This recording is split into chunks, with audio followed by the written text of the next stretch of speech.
मित्रों, the truth of the share market channel में आपका स्वागत है। मैं भवनीश अग्रवाल, सबको नमस्कार। कल हमने रिलायंस पर, एशियन पेंट पर चर्चा की थी और भी एक शेयरों पर चर्चा की थी और म्यूचुअल फंड पे भी चर्चा की थी। और एशियन पेंट पे मैंने ये कहा था कि इसके ना बढ़ने के कारण ये है। और अब ये भी मैंने तरीका बताया था कि म्यूचुअल फंडों में अगर आप इन्वेस्टमेंट करना चाहते हैं तो आप म्यूचुअल फंड का चयन कैसे करें, किस म्यूचुअल फंड में लगाना, कैसे लगाना, वो बात हो सकता है थोड़ी बहुत कमी भी रह गई है। उसमें हम बताते रहेंगे, हो सकता है आज बता दूं, कल बता दूं। आज बाज़ार इंडिया का भी चढ़ा हुआ है और हो सकता है यूएस का मार्केट भी चढ़ जाए, क्योंकि 2-3 दिन से गिर रहा है। नैस्डैक भी काफ़ी गिर रहा है, तो ये गिरने पड़ने का सिलसिला चलता रहेगा।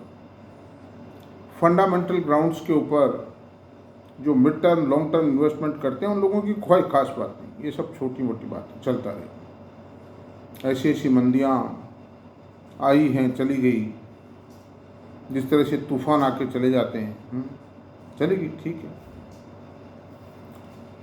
तो मैं आज जो चर्चा करना चाहता हूँ मुख्य रूप से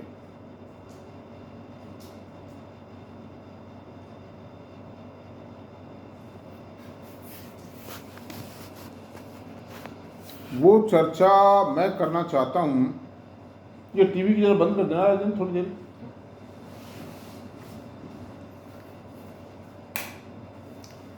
वो चर्चा मैं मुख्य रूप से करना चाहता हूँ कि मिड कैप और स्मॉल कैप शेयरों का पी रेशो ज़्यादा क्यों रहता है और लार्ज कैप का कम रहता है कंपैरेटिवली। निफ्टी का पूरे का अगर पी रेशो आप देखेंगे तो 20.5, 21, 21.5 के आसपास होता है। इंडेक्स के ऊपर नीचे होते रहने के हिसाब से वो बनता रहता है, घटता बढ़ता रहता है। लेकिन स्मॉल कैप शेयरों की अगर एक पर्टिकुलर बास्केट को 100 शेयर्स की आप बास्केट बनाएं, उसका पी रेशो मेरे ख्याल 30 से तो ऊपर आएगा। और जिन शेयरों में ग्रोथ रिपोर्ट कर रहे हैं, थोड़ा सा टेक्नोलॉजिकली हैं, बाजार के अंदर उसमें तेज़ी चल रही है, तो उसका तो 80-90 का पी रेशो तो आ ही जाएगा। नए नए IPO आते हैं, उनका पी रेशो 80, 90, 70 मिलता है। इस सब का क्या कारण है? आज HDFC बैंक का पी रेशो 16-17 का मिलेगा। इवन टाटा कंसल्टेंसी का पी रेशो 30 मिलेगा, दिखाई देता है। और रिलायंस का पी रेशो भी 30 के आसपास दिखाई देता है। ये मार्केट लीडर हैं। L&T का पी रेशो भी 31-32 के आसपास दिखाई देगा। जबकि on the other hand Azad engineering और आइनॉक्स इंडिया ऐसे शेयरों का पी रेशो देखें तो 100 से ऊपर है। और बहुत से शेयर हैं जिनका 150 है, 250 है, 250 है। इस सब का मुख्य कारण फाइंड आउट करना।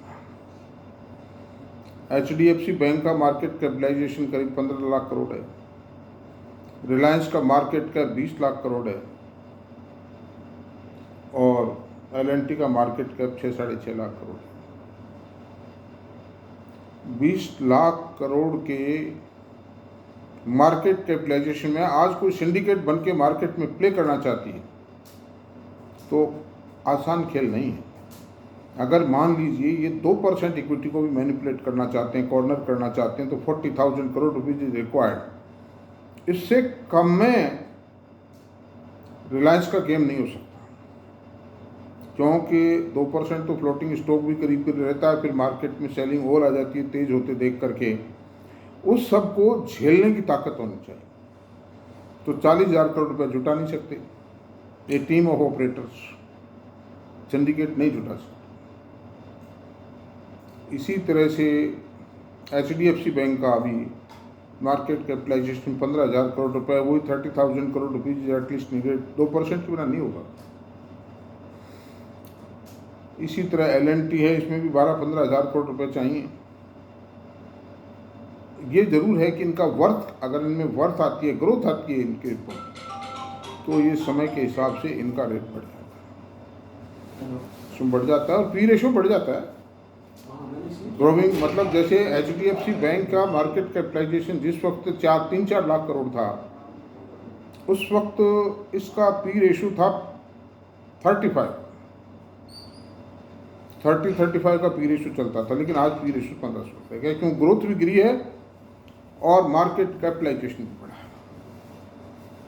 और रिलायंस का भी अगर आप देखेंगे, 80s का देखेंगे और आज 2006, 5, 6, 7 के आसपास का देखेंगे तो बहुत ज़्यादा था, क्योंकि मार्केट कैपिटलाइजेशन कम थी इनसे और थोड़ी ग्रोथ भी ज़्यादा थी। और ऑन दी अदर हैंड बहुत शेयर हैं, एक एक का नाम लेना ठीक नहीं है। It does not create a good example in the market, और कुछ लोग उसको खरीद भी सकते हैं कहने के कारण। रिकमेंडेशन ना मानी जाए मेरी, किसी भी शेयर में रिकमेंडेशन नहीं। I am delivering my lecture in a classroom of A college और स्कूल। मेरा पर्पज जो है आप लोगों को आत्मनिर्भर बनाना है, कि आप सेल्फ डिपेंड हो शेयर के सिलेक्शन में, आप खुद निर्णय ले सकें, खुद सोच सकें, खुद देख सकें, कोई आदमी आपको चकमा ना दे सके। इसलिए कम, मान लीजिए एक स्मॉल कैप शेयर का मार्केट कैपिटलाइजेशन 8,000 करोड़ रुपए है, तो उसमें 1600 करोड़ रुपया, 160 करोड़, कुल 160 करोड़ में ही काम हो जाएगा। मतलब सट्टा खेल जाएंगे उस सटोरी को, और 150 करोड़ रुपया और भी चाहिए तो और भी लगा देंगे लालू के, किसी उधार प्लेस कर करा के किसी तरह मार्केट में जो भी कर रहे हैं। तो इसलिए वो पी रेशो ज़्यादा हो जाता है, और टर्नओवर, प्रॉफिट, EPS ये भी कम रहती है ना, वॉल्यूम कम होता है इनका। इसमें भी अगर थोड़ी सी भी कंपनी का प्रॉफिट बढ़ता है तो in terms of percentage growth ज़्यादा आ जाती है, इसलिए भी उसमें ग्रोथ ज़्यादा दिखाई दे जाती है। लेकिन एक लेवल पर चल के ग्रोथ तो नॉर्मलाइज होगी। ग्रोथ को चैलेंज नहीं कर सकते, ग्रोथ को कोई रोक नहीं सकता। ग्रोथ किसी भी के प्रयासों से नहीं रुकेगी, ग्रोथ मैनेजमेंट के प्रयासों से रुकेगी, या तो नई टेक्नोलॉजी लावे, नए प्रोजेक्ट लावे, एक्सपांशन करे, डाइवर्सिफिकेशन करे, तो ग्रोथ बढ़ सकती है। लेकिन फिर भी देखिए एक स्टेज पे चल के सैचुरेट होती है, स्टिग्नेट होती है, मार्केट में फ्लक्चुएशन आते हैं। एनवीडिया इसका सबसे बड़ा उदाहरण है। इसका एनवीडिया का शेयर गिर गया, मतलब करीब 25% गिर चुका है, मार्केट फ्लक्चुएशन के कारण गिरा है। और जब फ्लक्चुएशन आता है, शेयर गिरता है, तो लोग कई तरह की बातें भी बना देते हैं। अब वो बातें सत्य हैं, गलत हैं, कितना उस पर इफेक्ट आएगा, नोबडी कैन प्रेडिक्ट। वो अलग बात है कि जो बियर ग्रुप है वो अपनी तरफ से कोई प्रेडिक्शन दे देता है और मार्केट उसके अंदर घबरा उठता है और उसके कारण सेलिंग आ जाती है। That is a different thing. इसलिए मेरा आपसे अनुरोध है कि स्मॉल कैप और मिड कैप शेयरों में बहुत संभल कर के, धुआंधार बल्लेबाजी। आप देखिए क्रिकेट के पिच के ऊपर एक आदमी गेम खेलता है, धीरे धीरे खेलता रहता है।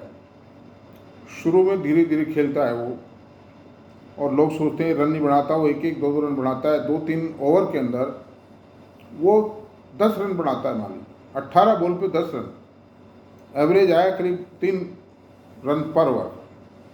दर्शक निराश होते हैं, यार ये क्या गेम है।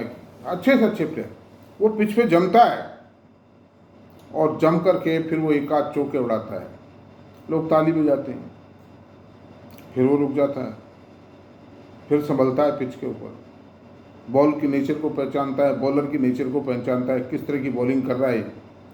एक ही बॉलर, ये जरूरी नहीं हर मैच के अंदर एक ही स्टाइल से बॉलिंग करे, थोड़े डिफरेंसेस भी आ जाते हैं, हवा का रुख भी फर्क पड़ता है। इसलिए उसको जो अच्छे बैट्समैन है वो पहचानते हैं, समझते हैं पहले, और फिर वो थोड़ी देर रुक करके फिर एक आध छक्के चौके उड़ाता है। तो जो अच्छे प्लेयर हैं ना, जो पिच पर लंबे टाइम तक गिरना चाहते हैं, सेंचुरी और डबल सेंचुरी बनाना चाहते हैं, वो बड़ी तसल्ली और कॉन्फिडेंस से खेलते हैं ताकि आउट ना हो सके।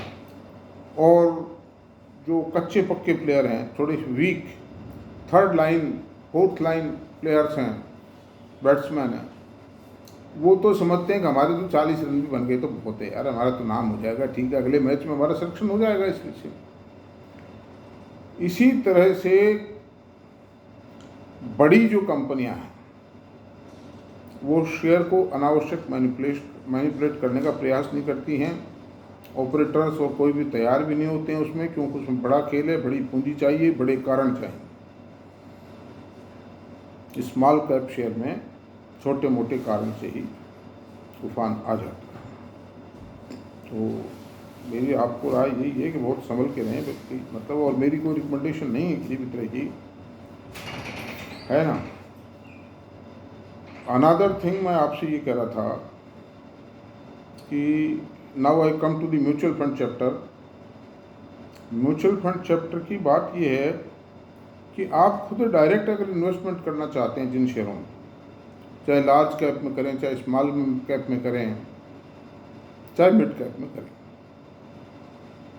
आप तो जो अच्छे फास्ट ग्रोइंग म्यूचुअल फंड है ना, उन 2 3 4 5 4 आपको मेहनत तो करनी पड़ेगी भाई। देखो, आप पैसा कमाना है, टाइम देना पड़ेगा, मेहनत करना। आप एक कॉपी लीजिए, एक पेन लीजिए, एक चार्ट बनाइए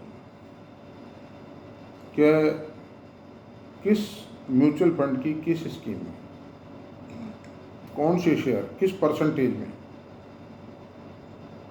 म्यूचुअल फंड ने खरीद करके डाल रखा। 4 5 6 म्यूचुअल फंडों में डिफरेंट फंड मैनेजर्स में आप चले जाइए, बना लीजिए। और नए एडिशंस क्या किए, वो रिसेंट चेंजेस आते हैं उसको भी देखिए आप, क्लिक करके ऑप्शन है उसमें रिसेंट, उसको भी खोल के देखिए आप। आपको ये सब बातें राज की कोई नहीं बताएगा। तो उससे आपको डिफरेंट चीज़ें देखने को मिलेंगी, डिफरेंट शेयर देखने को मिलेंगे। और ऐसा कोई शेयर जो रिसेंटली किसी म्यूचुअल फंड ने जोड़ा, अच्छी क्वांटिटी में जोड़ा, उसमें परसेंटेज भी देते हैं कि कितना परसेंट है टोटल कॉर्पस का, 1 महीने के अंदर अंदर जो चेंजेस किए गए हैं। और वो मान लो आपको 3 4 फंडों में, 4 5 फंडों में मिल जाता है, अलग अलग फंड मैनेजर्स के में। आप थोड़ा बहुत खरीद डालो उस शेयर, क्योंकि इतने फंड मैनेजरों ने उसको शेयर को पसंद किया है। और फंडामेंटल आप चेक कर लीजिए उसके कि भाई ग्रोथ है नहीं है, प्रोडक्ट क्या है, मैनेजमेंट कौन सा है, मार्केट कैपिटलाइजेशन कितना है, ग्रोथ सेल कितनी बढ़ी, प्रॉफिट कितना, ये भी चेक कर लीजिए आप थोड़ा सा। दिस इज कॉल्ड रिसर्च, है नहीं आप, वरना आप कैसे पकड़ोगे भाई शेयर को। देखिए, फंड मैनेजर गड़बड़ करते हैं, उनके भी कुछ वेस्टेड इंटरेस्ट होते हैं। मैं किसी इंडिविजुअल का नाम नहीं लूँगा, जो कुछ हुआ है मुझे मालूम है, किसने की गड़बड़, क्या की, किसमें की, लेकिन ये गलत बात है। मैं किसी कंट्रोवर्सी में नहीं आना चाहता हूँ। बाकी मैंने आपको ये तरीका बता दिया, 5-7 आप म्यूचुअल फंडों को की स्कीमों को, अलग अलग म्यूचुअल फंड मैनेजर्स के शेयरों को खोल कर आप देख लीजिए, उनको मिल जाएगा। और ये एक बहुत अच्छा तरीका है, मेहनत बहुत है, लेकिन आप रुपया जब लाखों हजारों करोड़ रुपया कमाना चाहते हैं तो आपको मेहनत तो करनी पड़ेगी भाई। आप बताइए, एक आदमी 50,000 रुपये तनख्वाह पाता है, सुबह 8:30 बजे घर से चलता है, शाम को 7-8 बजे पहुंचता है। तो जब 50,000 कमाने के लिए आप 8 घंटे 10 घंटे रोजाना काम कर सकते हैं, तो 5 लाख कमाने के लिए, 5 लाख महीना नहीं साल से ही, और 50,000 यूँ समझिए, और एडिशनल 50,000 कमाने के लिए आप 1.5 घंटा तो रोज़ दो यार। मतलब खाना वाना खा के तसल्ली से है, छुट्टी के दिन है, शाम को है, रात को है, कभी भी जब फुर्सत मिले देख डालिए इस तरह से, 2-3 किस्तों में देख लीजिए, इस तरह से आपको बहुत सपोर्ट मिलेगा।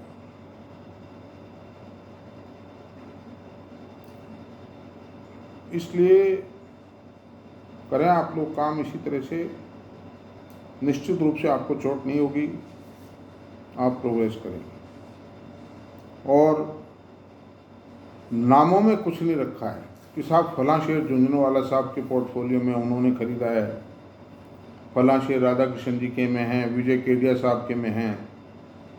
उनकी रीति नीति अलग है। कब खरीदा उन्होंने, किस भाव खरीदा, आपको क्या पता पड़ा है? आपको जब पता पड़ता है जब तक तो 50% तो शेयर बढ़ चुका होता है, क्योंकि क्वार्टरली जो शेयर होल्डिंग पैटर्न देती है ना कंपनी, उस पैटर्न में पता पड़ता है। वो मीडिया रिलीज करता है कि साहब ये तो इतने शेयर फलां कंपनी में फलां साहब ने खरीद लिए हैं। दूसरी बात है, आप ये भी देखिए कि मैं इसमें एक एग्जाम्पल दूंगा। टाटा कम्युनिकेशन का शेयर, ये बात आज के 3 साल पहले आई थी कि राकेश झुंझुनवाला साहब ने 1.25% इसमें इन्वेस्टमेंट कर दिया है टाटा कम्युनिकेशन। तो मैं भी इसको वॉच कर रहा था, देखें क्या होता है। मैं वॉच यही करता हूँ, यही तो वॉच है और क्या है, रिसर्च वॉच है। तो उसका मेरे एग्जैक्ट EPS याद नहीं है इस वक्त, मैं आपको बिल्कुल, बाकी आप देख लेना 3-4 साल के फिगर्स खोल के देख लेना। राकेश झुंझुनवाला साहब ने जब वो शेयर खरीदा था तो उस समय ये लग रहा था कि ये शेयर इस कंपनी का प्रॉफिट बढ़ेगा,